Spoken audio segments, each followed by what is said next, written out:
ஒரே பசி, சீக்கிரமா தாங்க. சூடா சாப்பிட்டா தான் டேஸ்ட் நல்லா இருக்கும். நீ எப்படி சாப்பிட்டாலும் டேஸ்ட் ஒரே மாதிரி தான் இருக்கும். இந்தா.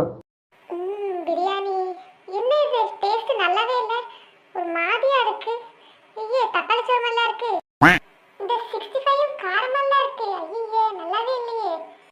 நீங்க எது வித்தியாசமா ஆர்டர் பண்ணீங்களா? அண்டா பிரியாணி அதை தாங்க பாப்போம். அப்படின்னா என்ன? ஒன்றும் வித்தியாசமா வெரைட்டியெல்லாம் இல்லை, முட்டை பிரியாணியை தான் அப்படி சொல்லுவாங்க இங்கே. அதான் ஆர்டர் பண்ணேன். இந்த சாப்பிட்டு. என்ன முட்டை பிரியாணி தானே? ஆமாம், அப்புறம் வேற என்ன ஆர்டர் பண்ண? நீ என்ன நினச்ச? நான் அண்டா பிரியாணின்னு வேற எதுவும் நினைச்சேன்.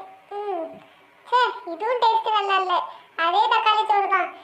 ஆமாம், சோறுலாம் ஒன்று தான். உன் பார்சலில் சிக்கன், என் பார்சலில் முட்டை, அவ்வளோதான். நானும் பயங்கர டேஸ்டியான சாப்பாடு வரும்னு ரொம்ப ஆர்வமா இருந்தேன். நம்ம வீட்டுக்கு போய் எப்போ சாப்பிட, அதுவரை நான் எப்படி பசி தாங்க போறானோ. சே, இப்படி ஏமாந்துட்டேன் இந்த ட்ரெயின்ல வந்து.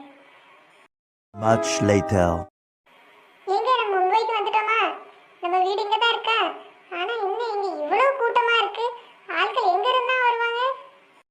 எங்க கேக்குதா? இங்க இவ்வளவு சத்தம். இங்கே எல்லாரும் இப்படி தான் டெய்லி வேலைக்கு போயிட்டு வருவாங்கல்ல, அதான் கூட்டமாக இருக்கு. சரிவா? நம்ம ஊர்ல எல்லாம் திருவிழால தான் இப்படி கூட்டம் இருக்கும். ஆனா இங்கே எப்பவுமே இப்படி தான் கூட்டமாக தான் இருக்கும். ஒன்றும் பண்ண முடியாது. சரி, நம்ம வீடு இங்க இருந்து எவ்வளவு தூரம், எவ்வளவு நேரம் ஆகும் வீட்டுக்கு போக? அதெல்லாம் போயிடலாம். நீ முதல்ல வாயை மூடிட்டு நடந்தாலே சீக்கிரமா கிளம்பலாம். வா என் பின்னாடி. வாய் மூடுறதா? அது கொஞ்சம் கஷ்டம் தான்.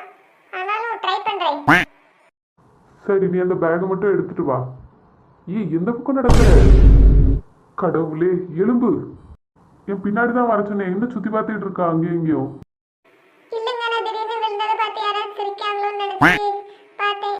அதெல்லாம் சிரிக்க மாட்டாங்க. சிரிச்சாலும் இப்போ என்ன? இல்லங்க, என் பிரஸ்டீஜ் ஆவறாது. நானே இப்போ மும்பைக்கு வந்திருக்கேன், ஹை கிளாஸ். இப்படி கீழே விழுந்ததை பார்த்தா யாராவது ஏதாவது நினைப்பாங்களே, அதான் கொஞ்சம் கூச்சமாயிட்டு. வேற ஒன்றும் இல்லை. யாரும் பார்த்துக்க மாட்டாங்கல்ல. பிரஸ்டீஜ் ஒன்றும் ஆயிருக்காதுல்ல. சொல்லுங்க, சொல்லுங்க. Few moments later.